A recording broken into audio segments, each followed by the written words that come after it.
Hey guys, how you doing? It's Snapper Grabber here, and thanks for tuning in today. And today we're just going to have a look at adding some power to your kayak for constantly powering your phone or cameras. So as a lot of you know, I run a Viking reload, and this is the tackle pod that comes with that. This has been modified a little bit. I've made up a fish finder cover just out of a kitchen container, and I've added the Railblazer rail that's got 4 ports on it.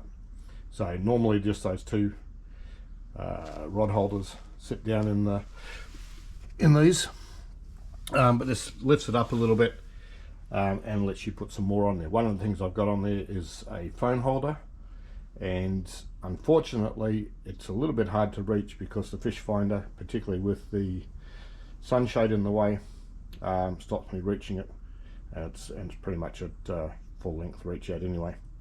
But one of the things I've got is a camera, base here where I run a Railblazer camera boom, and the good thing about that is I can swing it out and the camera sits out quite a way in front of me.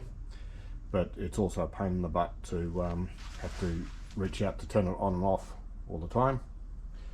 So one of the things I'm going to do is run permanent power to it and then run a remote to turn it on and off.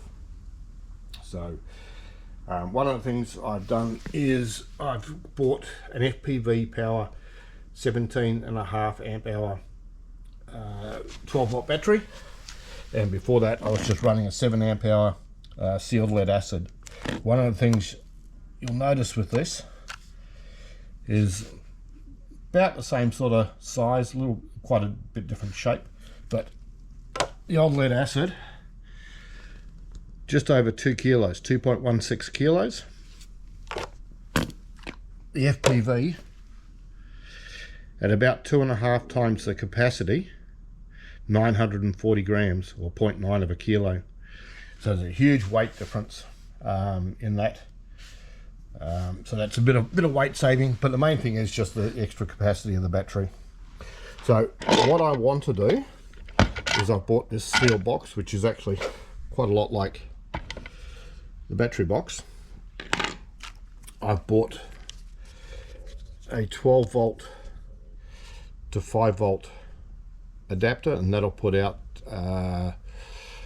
3 amps, no, a bit over 3 amps, about 5 amps per socket, which is enough to run a camera without a battery in it, so you can get some cooling effect from that. So basically I'm going to mount this into this box.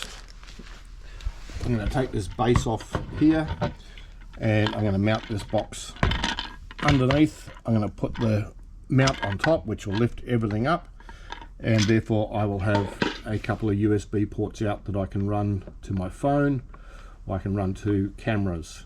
Might at a later stage put another port into it as well, just so I can run more from my GoPro and anything else I want to do. So that's going to be my DIY project. So I hope you'll come along for the journey and see how we do it, and hopefully it'll help some people out. So one of the first things I'm going to do is I'm going to drill a hole through here, and I'm going to put a waterproof gland into the back. So this is a cable gland, and this bit here goes over the rubber. This screws over the top, closes that plastic down on the rubber, and creates a waterproof seal, because I do not want any water getting in here to where my electrical components are. On the other end of here, I'm going to put a waterproof plug so that I can pull it apart, and if I ever need to, just separate it. And then on the front of this, on here, I am going to add about which way I want to orientate this, and I think I'm going to put it down on top of the bar like that. That way I can see any water that's in the front of it. Through the front I can see if there's any water that's got in there. It should be sealed. This has got a little rubber seal around the outside, and these things tighten down pretty well. Also, it gives me the most amount of space. So if I want to put another one of these in at another time, I can put one on the other side.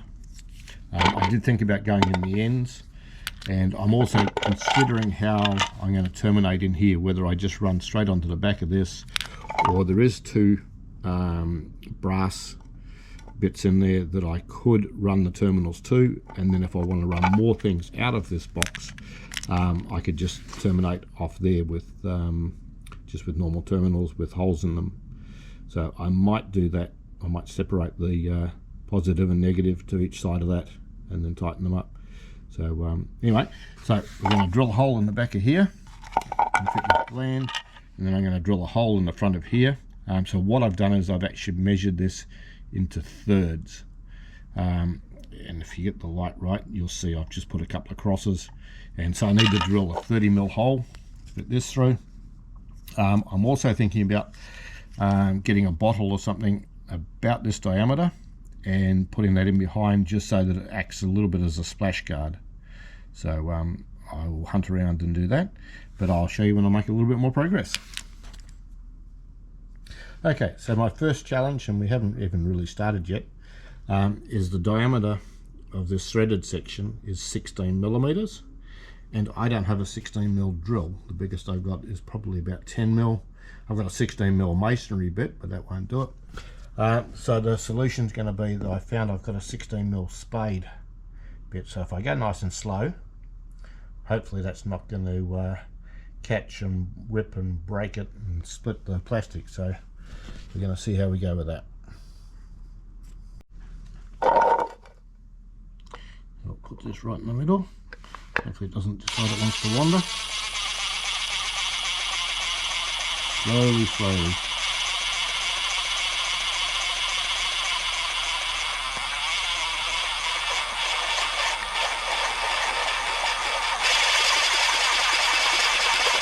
Okay, that seems to be cutting all right.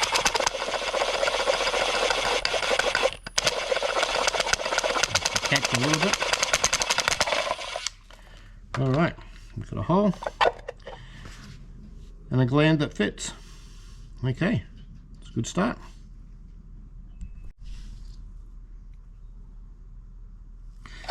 Okay, so I'm going to put the rubber seal on here.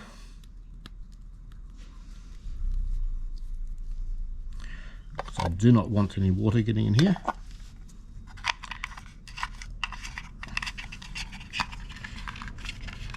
There's just enough thread for that to do up. So I'm going to snug that up and we'll go from there. So for my cabling, I'm just using a bit of wire, a cable that I cut off an appliance I threw out quite a while ago. And so this is a 3-core. I like it because it's round and the rubber will sit nicely on it and tighten up and be nice and waterproof. But I only need 2 wires, so I'm going to cut one off. I've just shredded these back, just stripped this back a bit, the outer sheath, so that I can run to either side. Put those 2 brass terminals in there, and then I'll run the sockets and everything else like that off those. So I'll make one positive and one negative, and they'll be my termination points. Okay, so light's not real good here, but so I've got that end in there. I'll put that on there. I'll put a little bit of heat shrink down over here for the moment. So this is glue filled heat shrink, so when you heat it up it melts some glue and it's going to make a really good seal.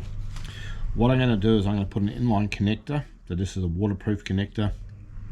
I'm going to put one of these. I bought some of these that have little fly leads on them, and I've also got some that basically just come as the plugs and the components, which is what I'm going to use here. And I'm going to put the heat shrink over this part, and that will fully seal it. These have got little rubber grommets in there. I don't know if you can see them, yellow ones in there that supposedly stop water, and then it's got a yellow bit here when these two go together, supposedly makes it waterproof. I'm going to run this one here, which goes over the other part, so that it's facing downwards, and so if it gets splashes of water on it, it's going to run off, rather than the other way where it's going to want to try and run inside. So that's my thoughts for the moment. So I'm going to get rid of the green wire, running the brown as red and the blue as negative. So I'll get that connected up and show you what it looks like. Okay, so I've got the little waterproofing yellow bits on my wires, and fortunately I've got this plug here that is not going to get any light in it, that I can copy off. So I noticed this part here with the bit that goes on the outside of the other bit, which is that one. So this plugs into that like that.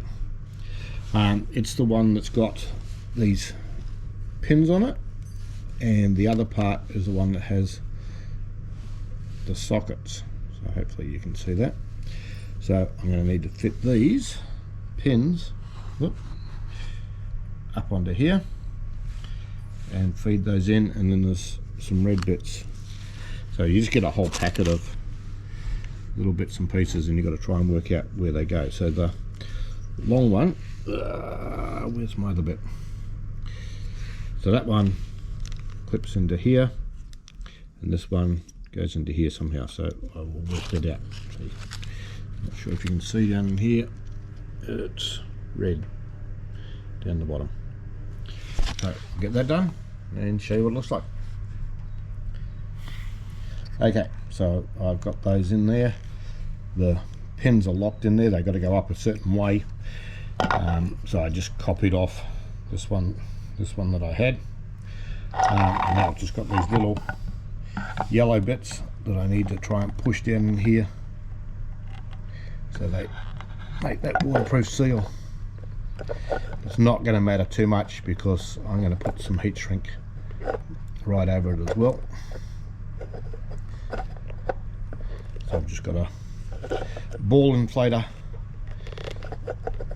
and nozzle that I'm just using to push those yellow bits in there. Right, so that should be sealed. Now I've got my heat shrink. I can slip that down over there, and we'll shrink that into place. And then this side is sort of almost done.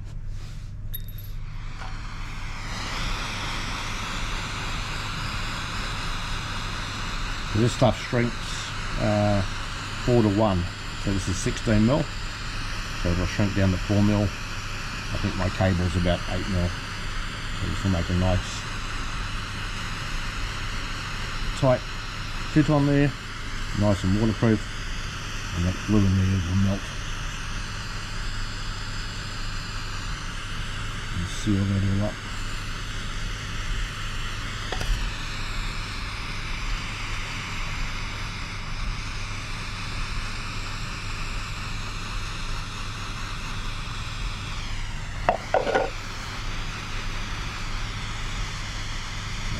Glue gets a good melt.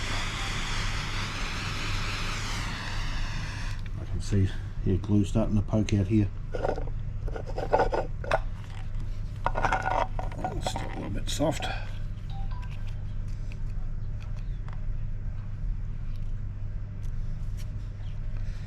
Squeeze that in there. Okay, and that's looking pretty good. I may end up putting a little bit of silicone just around here just to be on the safe side as well. Okay, so this plug actually came with some cable, and I've cut the ends of it. This one's got an inline fuse on the positive, and the negative I've cut a little bit shorter. I've just put some eye terminals on the end, which I'm going to connect up to the ones in there and down onto the terminals down the bottom there. So if I want to run some more things, I can just put some more eye terminals on and add them to the pile of heads that I'm going to screw together there. So I'll show you when I've got that done.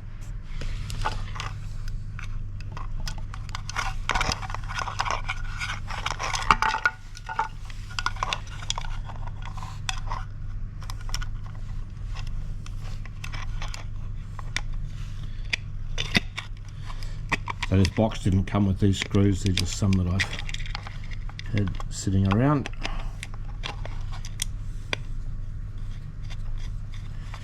I'm just wondering if they might be a little bit too long, or whether they will actually tighten up. Let's bottomed out. Yep, that's nice and firm. We'll do the other side. This one here's got a little inline fuse, just a little fuse in there, so I've left that in there. I've got another fuse at the other end where I'm going to join the cables together for my fish finder and the feed to this, and that's got a fuse on it as well. But I figure if I do short this out at this end where water gets in here and it does short out, that it'll blow this fuse and hopefully my fish finder will continue to work, and then I can just fix the other fuse and I'm off the water.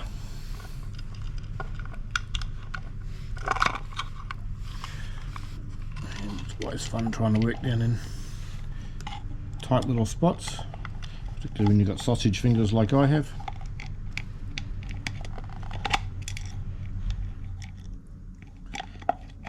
And you can't see properly, fingers get in the way, things want to be on funny angles.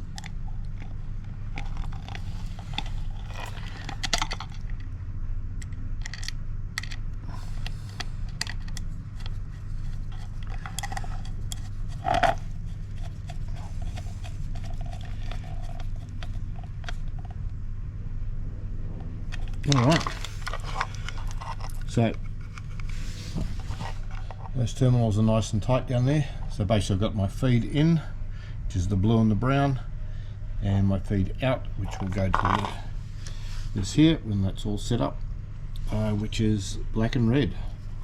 So one side of this is positive, which is the gold one, and negative is the silver. Making progress. Next one is to drill some holes in that plastic cover over there, or a hole. Okay, so the diameter of that is 30mm, and I managed to find a 32mm hole saw, and I've marked out on this plastic cover, I don't know if it'll show up, a couple of X's. So I'm going to use one of those and drill a hole.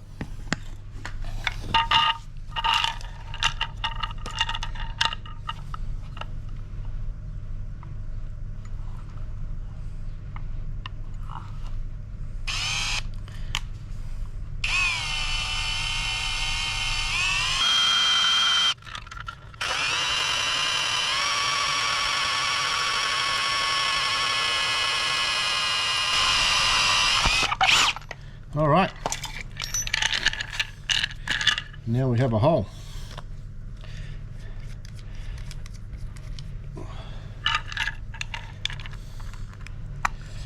That's going to fit in there. And so, like I said, I think I'm going to try and make up a little shield on it. So if water splashes over the top, it's going to run around the side rather than sitting down near those. I'm not certain whether these are like you get on cell phones now where they are actually waterproof, but I think I might just make that little bit of a shield anyway. So that's the next step. Okay, so I've lost it. Just done a little test. I've hooked up to my old battery, one of the pre-wired plugs, managed to make a connection, and it's telling me it's got 13.1 volts in it. So it's quite good that it gives you the voltage readout so you can see how your battery's faring and when you're about to lose power. So here it is working. It's not actually flickering, it's just the camera, just the frame rate that's picking that up. So proof of concept. So we just got to keep wiring the rest of it together. Okay, so what I'm wanting to do is put this box in underneath this rail blazer mount. So this is just got my phone holder on it, which, like I said, when it's down there, it's hiding behind my fish finder, and it's a little bit hard to use. So I want to lift that up. I have to take the rod holder out of here. It's been in there for a while. Get these out. We just pop this end off, back off the screws. What I'm going to do is use this little backer plate in here that fits into the rail underneath here. So I'll screw through, put that on there, and then I'm going to put the mount on top of the box. So that's my next step. Okay, so I've made some progress. I've taken off the rod holder and I've taken off those two star ports. I've fitted one of the star ports to the bottom of this box, a couple of screws down through the top. I may need to either grind the bottom of the screws or maybe put a little bit of a spacer in. I think it's going to be a pretty tight fit with those screwed down. But one of the things I have discovered is the star ports, I didn't think about it, have a reasonably deep hole in them so that the star can lock down in it and the little slider can lock it in, which puts a big lump at the bottom. So I've got two options. One is to cut a hole in the top for that to go into, or I do have another base that which has an extra bit on it, but I've also found that there's a little bit of a ridge along the top of here, so I'm going to have to cut that down so things can sit flat. I'm just concerned there's no seal underneath here, so that may not seal 100% without a heap of silicone, whereas that rubber seal there probably would, and I can probably just put a bit of sealant around there. But either way, I think I'm going to have to take a little bit out of here, out of this ridge, so that it can all sit nice and flat. So I'm going to make up my mind what I'm going to do there and show you some progress.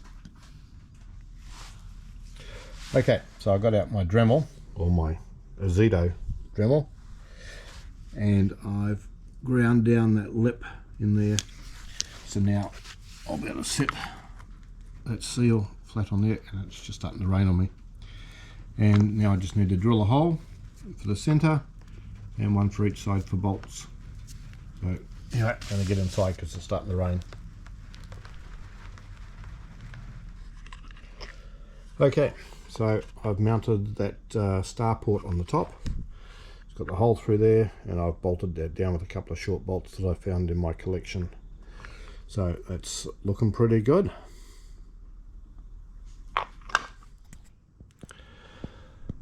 Okay, so I've fitted my little box with my port on it. Got the plug hanging out the back. That's all screwed down. It's all snugged up.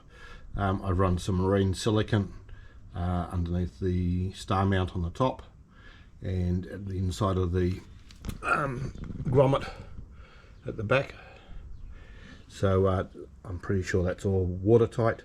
At the moment, I'm not going to run another shield around the actual USB ports. I think that should be fine, so we'll see how that goes.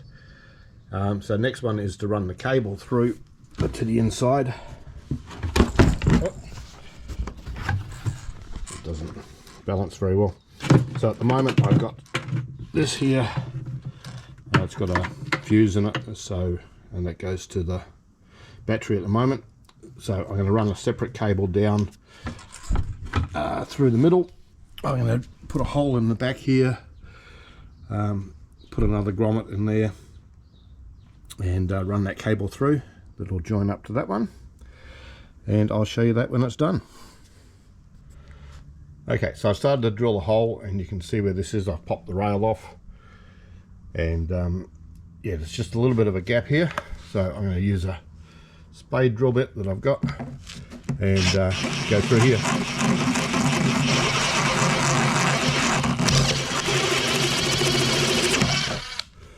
Okay, so that popped through fine.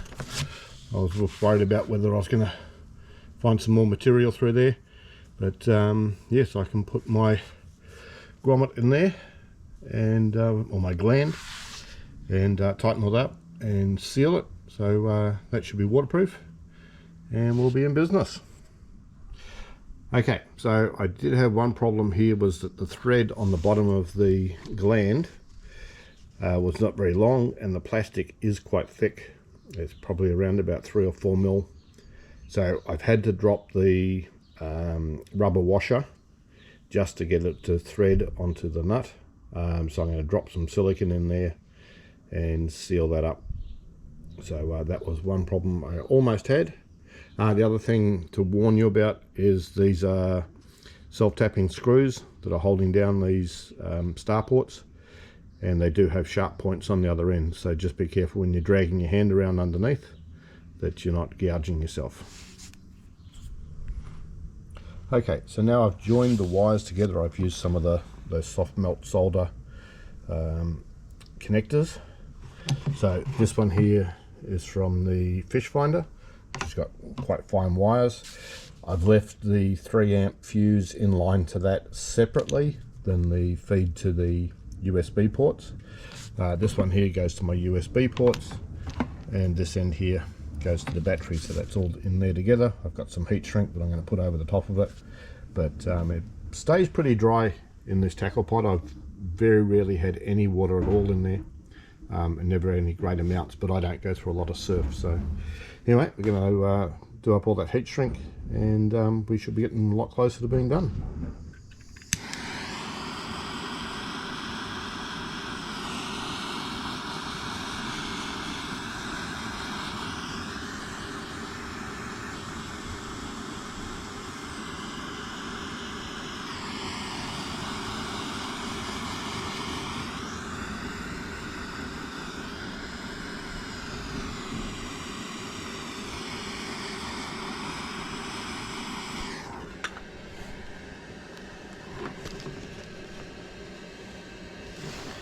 Yep, that's pretty hot, but this is glue filled heat shrink, so if you push these bits together they'll actually glue together and hopefully prevent any moisture getting in there.